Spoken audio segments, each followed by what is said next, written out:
오늘 아침에는 "영적 분별력을 회복하십시오." 라는 제목으로 하나님의 말씀을 여러분들과 함께 나누도록 하겠습니다. 잘 저를 아시는 분들은 아시겠지만 저는 신학을 오랫동안 공부했습니다. 그리고 제가 이 오랫동안 공부를 하면서 집중적으로 공부했던 성경의 책은 요한계시록이었습니다. 이 성경의 한 권의 책인 이 요한계시록을 제가 공부하면서 받았던 영적 유익은, 물론 여러 가지 성경 해석에 대한 다양한 견해들과 여러 가지 그런 뷰들에 대해서 다양하게 접할 수 있었다는 것에 대해 유익도 받았지만, 제가 개인적으로 참 감사하게 생각했던 한 영적 유익이 있다면은 그것은 참 목사가 되기 위해서 반드시 필요한 요소가 무엇인가라는 것에 대해서 제가 깨달았다라는 것입니다. 그리고 제가 발견한 그 요소는 계시록 마지막 장인 22 장에 기록되어 있다는 것을 저는 발견했습니다. 계시록 22장 18 절부터 19 절까지 말씀입니다. 내가 이 두루마리 예언의 말씀을 듣는 모든 사람에게 증언하노니, 만일 누구든지 이것들 외에 더하면 하나님이 이 두루마리에 기록된 재앙들을 그에게 더하실 것이요, 만일 누구든지 이 두루마리 예언의 말씀에서 제하여 버리면 하나님이 이 두루마리에 기록된 생명나무와 및 거룩한 성에 참여함을 제하여 버리시리라. 여기서 두루마리의 예언의 말씀이라는 이 표현은 1 차적으로는 계시록에 기록된 말씀을 의미합니다. 즉 좀 더 나아가서는 상징적으로는 이 하나님의 기록된 모든 말씀을 또한 가리키고 있다라고 볼 수 있습니다. 저는 이 구절을 통해서 참 목사, 참 목회자가 되기 위해서 반드시 필요한 것이 있는데 그것이 무엇일까라는 질문을 갖고 있다가 이 구절을 통해서 깨닫게 됐는데, 그것은 바로 하나님이 전하신 말씀을 1.1획도 거기에 가하거나 더하지 않고 성경에 있는 말씀을 그대로 전하는 사람. 자기의 욕심대로 전하지 않고 자기의 렌즈를 통해서 걸러서, 필터를 통해서 걸러서 전하지 않고 1.1획도 가하거나 감하지 않고 그대로 이 예언의 말씀을 전하는 사람. 이것이 바로 참 목회자가 해야 되는 것이구나라는 것을 저는 개인적으로 깨달았고, 그것에 대해서 늘 제가 공부했던 시간에 대한 감사함을 가지고 살아가고 있습니다.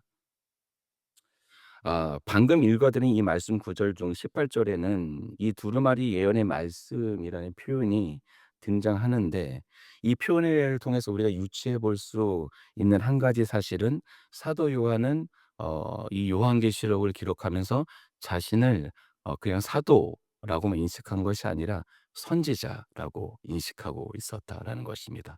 예언의 말씀은 누가 합니까? 바로 하나님의 말씀을 대언하는 선지자가 하죠. 선지자는 구약에도 있었지만은 신약에도 선지자 역할은 동일하게 등장합니다. 오직 선지자만이 예언의 말씀을 전할 수 있고 그 역할은 하나님으로부터 받았습니다. 자, 이 두루마리 예언의 말씀을 전하는 참 선지자의 특징은 제가 방금 말씀드린 것처럼 하나님께서 예수 그리스도의 삶과 죽음과 부활을 통해서 전해 주신 그 복음의 말씀, 예언의 말씀에 1.1획도 더 가하거나 감하지 않고 전하는 자. 바로 그 전하는 사람을 참 선지자, 참 목회자라고 부른다라는 것입니다. 자, 참 선지자는 누구인가에 대한 이런 정확한 기준을 가지고 오늘 본문 말씀을 잠시 이 렌즈를 통해서 살펴보고자 합니다. 오늘 본문 말씀에는 어제 본문 말씀에 이어서 오늘도 동일하게 거짓 선지자들 향한 하나님의 심판의 경고의 말씀이 이어지고 있다는 것을 우리는 볼 수 있습니다. 사실 뭐 오늘 본문의 내용을 살펴보니까 어제 본문 말씀과 어떤 그 맥락이라든지 큰 차이가 없습니다. 원래는 이게 한 번에 전해져야 되는 것을 이 두 부분으로 나눠서 전해지는 말씀이기 때문에 그렇다는 것이죠. 한 가지 근데 큰 차이가 있다면은, 어제 본문 말씀에서는 이 남자 거짓 선지자에 대한 하나님의 심판의 경고의 말씀을 다루었다면은, 오늘은 그 성별만 바꾸어서 여자 거짓 선지자들에 대한 경고의 말씀이라는 것. 그것이 그냥 어제 본문 말씀과 오늘 본문 말씀의 어 구분하는 가장 큰 차이점이라고 볼 수 있을 것 같습니다. 하지만 뭐 비록 성별을 나누었다고 해서 거짓 예언들과 가르침들이 남자 여자라는 어떤 성별에 따라 구분하는 기준점이 저는 다르다고는 생각하지는 않습니다. 왜냐하면 거짓의 영은 남자나 여자나 동일하게 임할 수 있기 때문에 그렇습니다.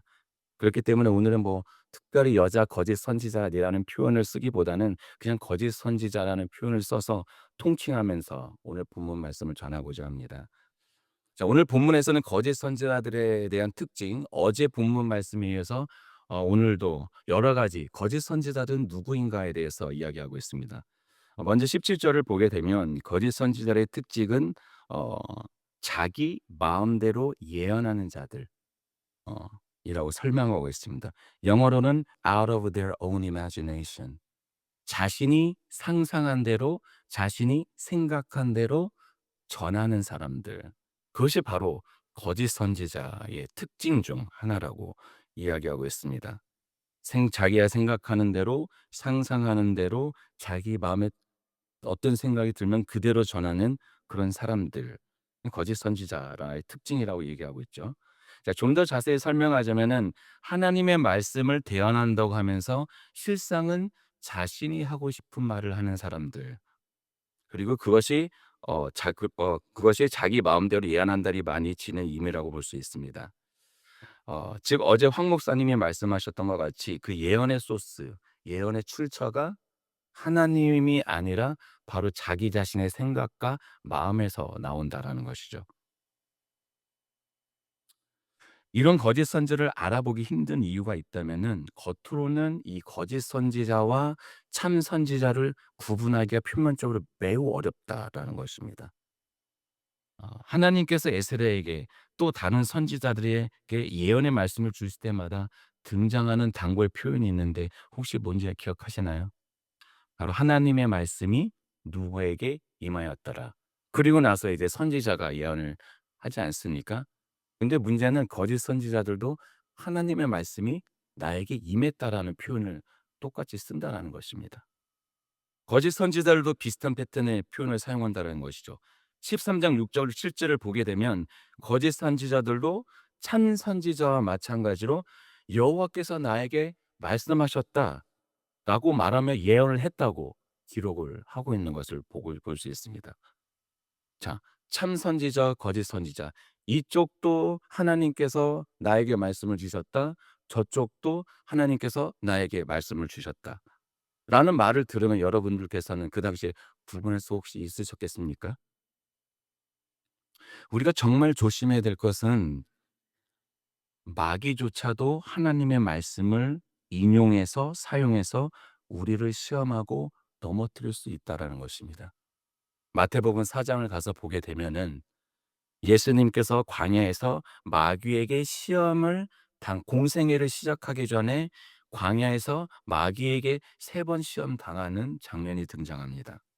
근데 거기 4장 4절을 보게 되면 마귀가 하나님의 말씀을 인용하면서 예수님을 공격하는 충격적인 장면이 나옵니다. 마귀가 예수님을 거룩한 성으로 데려가서 성전 꼭대기에 세우고 이렇게 시험하며 이야기하죠.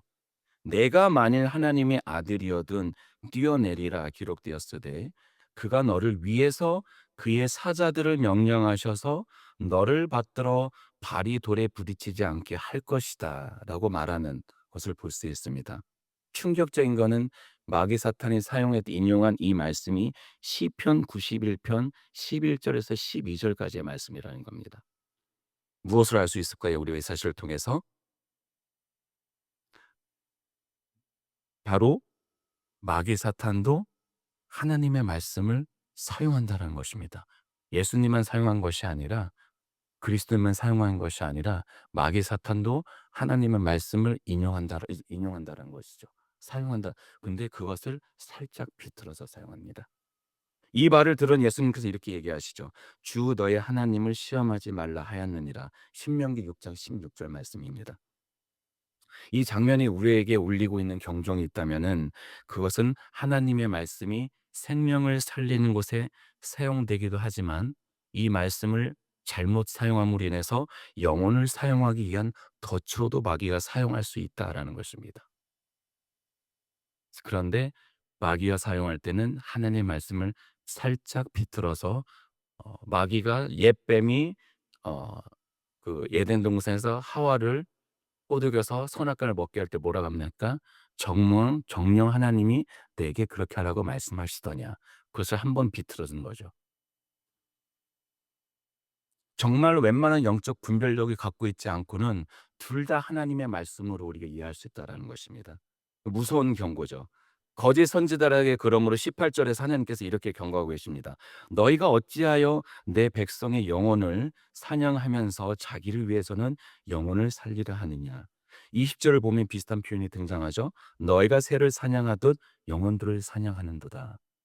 마귀가 예수님을 시험하듯이 시험할 때 하나님의 말씀을 살짝 비틀어서 예수님을 시험할 때 사용했던 것처럼 거짓 선지자들 또한 동일하게 나도 너와 마찬가지로 여기 있는 네가 너희들이 말하는 이 참 선지자와 같이 나도 여호와께 하는 말씀을 받았다라고 말하며 하나님의 말씀을 전한다라는 것이죠. 그런데 그의 목적은 무엇입니까? 영혼을 사냥하기 위해서. 19 절을 보게 되면 이 거짓 선지자의 다른 특징이 등장합니다.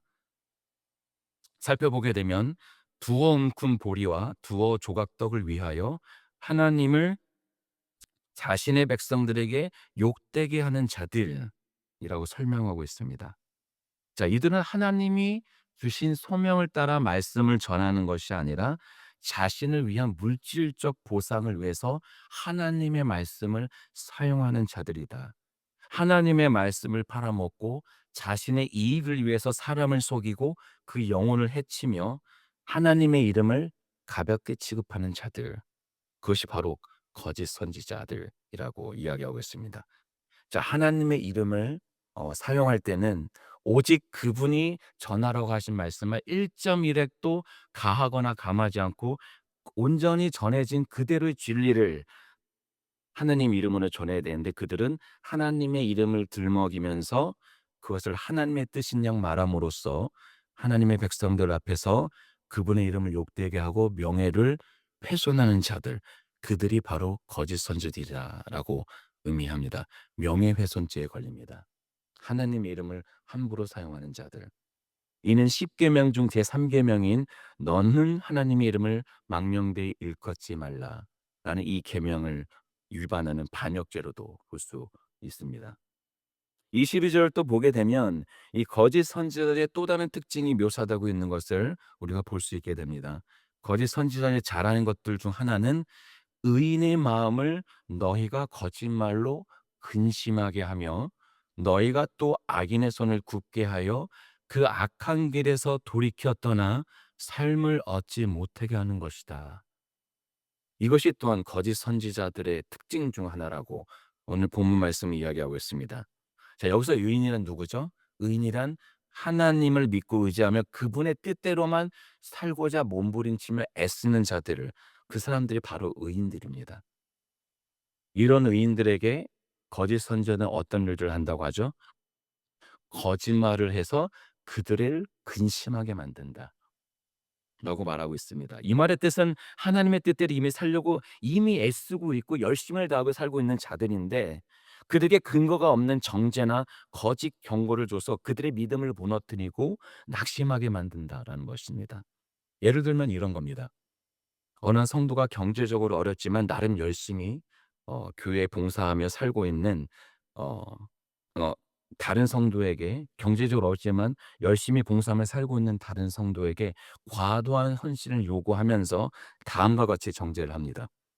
"당신의 믿음이 적기 때문에 이런 고난을 당신은 여전히 당하고 있는 것입니다. 교회에 더 봉사와 더 많은 헌신을 하면 하나님께서 더 많은 축복을 주실 겁니다." 하나님과 뜻과 계획은, 그 사람을 향한 뜻과 계획은 잘 우리가 어떻게 정확히 알 수가 없는 것임에도 불구하고 마치 그것이 기정사실인 것인 마냥 말을 함으로써 그의 마음에 근심과 걱정을 더함으로써 하나님의 뜻과 계획과는 상관없이 자기 마음대로 그 사람의 상대방의 상황을 판단함으로써 의인을 근심하게 만드는 행위라는 것이죠, 이건. 하나님과 뜻과 계획은 각 사람마다 다르고 하나님의 일하시는 방식과 하나님의 일하시는 타이밍은 각 사람마다 다른 겁니다. 우리가 이것을 이해하지 못하는 이상 우리가 너무나 쉽게 우리 옆에 있는 형제 자매들을 쉽게 정죄하고 근심하고 걱정하게 만들 수 있다는 것이죠. 우리는 이것을 상당히 조심해야 됩니다. 22절에 가서 보게 되면 또 거짓 선지에 대해서 이렇게 설명합니다.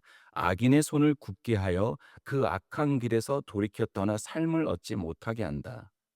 자, 이 말은 다시 말해서 악한 길에 이미 서 있는데 누군가가 오히려 그들에게 돌이키다라는 메시지를 전하는 것이 아니라 오히려 안심하고 확신을 주는 말을 했다는 뜻으로 해석이 할 수 있습니다. 즉 회개해야 할 사람에게 회개하지 않아도 괜찮다라고 말하면서 악인의 행동을 정당화하고 오히려 그들을 더욱더 담대하게 만드는 행위라는 것이죠. 예를 들면 또한 이런 것입니다. 하나님은 사랑이시다. 그 정도 죄는 회개하지 않아도 널 이해하고 용서하실 거니까 걱정하지 마. 자, 이런 말은 악행에서 돌이켜야 되는 말을 그 사람에게 해 주어야 함에도 불구하고 이런 말은 회개해야 할 사람에게 거짓 평안을 주는 말씀이라는 것이죠. 그래서 우리 또한 이렇게 이쪽도 아니고 저쪽을 치우치는 것을 우리는 상당히 조심해야 됩니다. 22절 마지막 부분을 보게 되면 이런 거짓 가르침은 악한 길에 서 있는 자를 돌이켜 진정한 생명을 얻지 못하게 방해하는 말이다. 라고 기록되어 있습니다. 복음의 메시지에는 늘 균형이 필요합니다. 의인에게는 위로와 격려의 메시지를 주어야 하지만 악인에게는 회개와 돌이킴의 메시지가 반대로 주어져야 된다는 것이죠. 참된 선지자를 통해 참된 하나님의 진리의 메시지가 균형 있게 선포될 때에만 교회는 바른 방향으로 나아갈 수 있고 이렇게 선포될 때에만 그리스도인들은 진정한 생명으로 나아갈 수 있게 되는 것입니다. 자, 사람들의 생각을 지배하기 위한 선전 방법에는 다양한 기법이 있다고 합니다. 그 중에 하나가 바로 같은 내용을 반복해서 말하는 것이다 라는 선전 기법이 있다고 합니다. 제2차 세계대전 당시 히틀러에게 마지막까지 충성을 다했던 나치 독일의 정치가인 괴베스라는 인물이 있는데 그는 이런 말을 했다고 알려져 있습니다. 거짓말은 처음에는 부정하고 그 다음에는 의심하지만은 되풀이하면 결국에는 누구나 믿게 된다. 이게 거짓말의 힘입니다. 거짓말도 100번 반복하게 되면은 진실로 믿게 된다는 것이죠. 그게 사람의 심리라는 것입니다. 자, 이 말은 다시 말해서 설사 그것이 거짓말이라고 해도 반복해서 듣게 되면은 '아 이것이 사실인가?' 라는 물음표가 퀘스천 마크가 머리 위에 떠오르게 되고 그런 물음표가 계속 반복해서 생기다가 그러다가 '아 정말 사실인가 보다.'라고 진실로 믿게 된다는 것이죠. 이것이 우리가 조심해야 되는 선전 기법이라는 것입니다. 이것은 비단 2차 세계대전 당시 나치들이 썼던 기법만이 아니라 우리 주위에도 많이 널려져 있습니다. 어디에서 사용될까 이런 기법이? 홈쇼핑, 정치가들의 연설 이런 것에 많이 여러분들은 정치가들이 공약했던 것에서 얼마나 지켜진다고 생각하십니까? 그들은 지킬 수 없는 약속을 끊임없이 반복해서 연설할 때마다 반복하죠. 물론 그들 중에서는 몇 퍼센트 이상은 그들 중에 반드시 그것을 공약을 실천하실 분들도 있겠지만 어떤 분들은 그 자신이 약속했던 공약을 전혀 지키지 않는 분들도 상당수가 있습니다. 하지만 그 연설을 들었을 당시에 군중들은 그 공약이 실천되어질 것을 믿게 되는 거죠. 그것이 바로 선정 기법이란 것이다. 이 선정 기법이 사용되는 또 다른 곳은 홈쇼핑. 처음에는 '아 저거 사기야. 가짜일 거야. 정말 그럴 리가 없어.' 하다가 계속해서 홈쇼핑 호스트가 계속 선전하면은 어느덧 전화기 번호 버튼을 누르고 있는 나를 만날 수도 있게 되는 것입니다. 혹시 웃고 계신 분들 중에 이런 경험이 있으신가요? 네. 거짓말도 100번 반복하게 되면 진실로 믿게 된다. 무서운 말입니다. 거짓 선지자들도 이걸 누구보다 잘 알고 있는 자들입니다. 자, 그렇다면 이 지점에서 질문을 하나 하는 게 자연스럽겠죠? 그렇다면 우리는 어떻게 이 거짓 선지자의 가르침을 구분하고 거기에 빠지지 않고 진리의 길에 올바로 굳게 서서 걸어갈 수 있는가라는 질문입니다. 답은 영적 분별력을 갖는다입니다. 영적 분별력의 회복. 영적 분별력이란 무엇일까 고민해 보았습니다. 제가 내린 결론은 바로 참과 거짓의 경계선을 정확하게 구분해 봐서 꿰뚫어 보는 능력. 그것이 영적 분별력입니다. 그리스도인들에게 반드시 필요한 능력, 참과 거짓을 구분할 수 있는 능력입니다. 즉 하나님이 원하시는 것과 사람이 원하는 것의 차이점을 선명하게 구분해 내어서 진리의 길을 걸어갈 수 있는 반드시 우리가 가져야 되는 능력이라는 것이죠. 자, 거짓 선지자들은 에스겔의 시대에만 존재했을까요? 아닙니다. 지금이 더 많습니다. 우리가 살아가는 이 시대에도 그들은 여전히 도처에 존재하죠. 오리지널 제품이 있는 곳에 반드시 따라오는 것은 짝퉁 제품이 찾아옵니다. 진리가 있는 곳에는 언제나 거짓이 성행합니다. 빛이 있는 곳에는 늘 어둠이 많습니다. 문제는 이 짝퉁 가르침을 진리의 가르침과 어떻게 우리가 구분해낼 수 있는가? 어떻게 그럼으로써 우리가 참된 진리의 길을 걸어갈 수 있는가? 이것이 우리가 늘 고민해야 되는 질문입니다. 이 둘은 너무나 유사하기 때문에 정말 구분하기가 힘들다고 성경이 이야기합니다. 그러면 하나님의 말씀을 전한다고 하는 자들을 우리는 무조건 믿을 수는 없습니다. 요한일서 4장 1절에서 사도 요한은 이렇게 성도들을 권면하고 있습니다. 사랑하는 자들아, 사랑하기 때문에 이 말을 사도 요한은 전하고 있다는 것이죠. 사랑하는 자들아, 영을 다 믿지 말고 오직 영들이 하나님께 속하였나 분별하라. 많은 거짓 선지자가 세상에 나왔습니다. 정말 사도 요한은 자신의 공동체를 사랑해서 이 말을 전했던 것입니다. 여기서 하나님께 속하였나 분별하라가 핵심이죠. 영적 분별력에 대한 이야기입니다. 이 영적 분별과 가졌던 성경의 대표적 인물들 중 다음의 인물을 소개하고 설교를 저는 맺고자 합니다. 사도행전 17장 11절입니다. 베레아에 있는 사람들은 데살로니가에 있는 사람들보다 더 너그러워서 간절한 마음으로 말씀을 받고 이것이 그러한가 하여 날마다 성경을 상고함으로. 자, 베레아라는 이 사람들 우리가 익숙한 이름들이 아니죠. 하지만 이들은 그들이 전에 받은 복음의 말씀을 듣고 나서 그들은 무조건 맹신하고 믿었던 것이 아니라 그들이 정말 그것이 진실인가, 나에게 전해진 것이 이게 정말 진실인가 진리인가 그러한가 아닌가를 날마다 성경을 보며 상고하였다라고 이야기하고 있습니다. 베레의 사람들은 복음을 들었을 때 들은 내용이 정말 그러한가라는 질문을 하며 성경을 상고했다라고 사도행전 17장에서는 기록하고 있습니다. 상고한다라는 것은 깊이 생각하고 자세히 살펴보고 신중하게 판단한다라는 것을 의미합니다. 이 과정을 날마다 거쳐야지만 영적 분별력이 생긴다라는 것이죠. 영적 분별력이라는 것은 어느 날 내가 기도를 갑자기 많이 한다고 나에게 주어질 어떤 신비한 능력이 아닙니다. 물론 성령의 조명하심이 있어야 되고 성령이 비춰 주셔야지만 이 능력을 가질 수 있게 되는 것이지만 이 능력을 갖기 위해서 반드시 우리가 거쳐야 되는 과정이 있다는 날마다 하나님 말씀을 읽고 내가 듣고 보는 것이 하나님의 말씀에 비추어 봤을 때 정말 진짜인가 거짓인가 이 작업을 수도 없이 날마다 해야지만 우리가 반드시 필요한 능력인 영적 분별을 가질 수 있게 된다는 것이죠. 이 말씀이 내 안에 날마다 차곡차곡 쌓여 있어야지 예수님께서 성령을 보내실 때 뭐라고 하시나요? 요한복음에 가서 보게 되면은 내가 진리의 영을 너에게 보내주리니 그가 내가 너에게 가르친 것을 생각나게 하리라. 그렇죠? 무엇을 가르쳤나요? 하나님의 말씀을 가르치셨잖아요.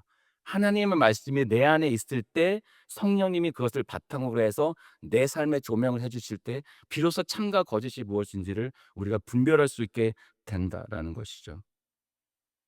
영적 분별력이라는 것은 또한 저는 성경을 통한 팩트 체크다라고 말씀드리고 싶습니다. 팩트 체크란 소문이나 뉴스, 인터넷 글 등을 듣거나 보았을 때 사실 관계를 하는 것을 우리는 팩트 체크를 한다라는 것을 라고 보통 이 단어를 쓰지 않습니까? 누군가가 하나님이 이렇게 와서 누군가가 하나님이 이렇게 나에게 말씀하셔서 이게 바로 너를 향한 하나님의 뜻이야라고 말했다면 그것을 무조건 믿어야 되는 것이 아니라 그 말이 성경에서 하나님이 정말 그렇게 말씀하셨는가를 여러분들은 팩트 체크를 하셔야 된다는 것입니다. 반드시 성경을 통해서 검증해야 된다라는 것입니다. 아, 내가 꿈에서 보았더니 하나님을 위한 너의 계획은 이거야.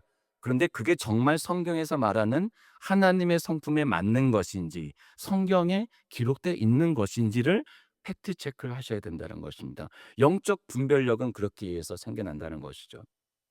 거짓 가르침을 전한 자들은 자신들의 욕심으로 말하면서 하나님의 이름을 쓰기 때문에 정말 하나님이 그렇게 말씀하셨는지 성경을 통해 확인하고 날마다 상고하는 습관을 기르시기를 바랍니다. 이는 우리 생활에 있어서 정말 중요한 자산이자 정말 반드시 거쳐야 되는 과정이자 작업입니다. 왜냐하면 여기에 우리의 영혼이 죽고 사느냐의 문제가 달려있기 때문에 그런 것입니다. 사랑하는 성도 여러분, 참된 목사, 설교자, 하나님의 말씀을 참되게 가르치는 자들은 절대로 영원히 병든 사람에게 당신 건강 지금 괜찮아, 지금 딱 좋아라고 이야기하지 않습니다. 말하기 정말 어렵고 힘들지만 당신 지금 암이야. 지금 치료받지 않으면 죽을 수도 있어. 라고 힘겹게 말을 꺼낸 자들. 이런 사람들이 진정한 참된 선지자들입니다. 절대로 우리에게 계시된 하나님의 말씀인 성경의 가르침에 1.1획도 가하지 않고 하나님의 복을 얘기도 하지만은 다가 죄된 하나님의 심판도 얘기하는 자들. 이들이 바로 하나님의 참된 선지자들이라는 것이죠.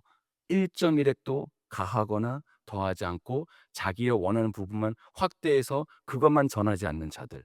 하나님의 전해진 말씀 그대로를 전하는 자들. 그리 바로 참된 선지자들입니다. 그리고 이 참된 선지자, 거짓 선지자들, 참 가르침과 거짓 가르침을 구분하기 위해서 우리에게 필요한 것은 영적 분별력. 이 영적 분별력을 회복하는 은혜가 여러분들의 삶에 임하기를 축원하고 기도합니다. 우리가 살아가는 이 시대에는 그 외 안팎으로 정말 많은 거짓들과 선전들이 우리의 삶을 에워싸고 있습니다. 이 어두운 시대에 살아가며 하나님의 말씀을 날마다 상고하며 어떤 것이 하나님의 진정으로 원하는 것인지, 어떤 것이 사람의 욕심에서 나오는 것인지, 거짓된 가르침인지 참된 분별력을 갖고 영적 분별력을 회복하시면서 진리의 길에 믿음의 굳건히 서서 진리의 길을 힘차게 살아갈 수 있는 그런 은혜가 여러분들에게 주어지기를 축복합니다.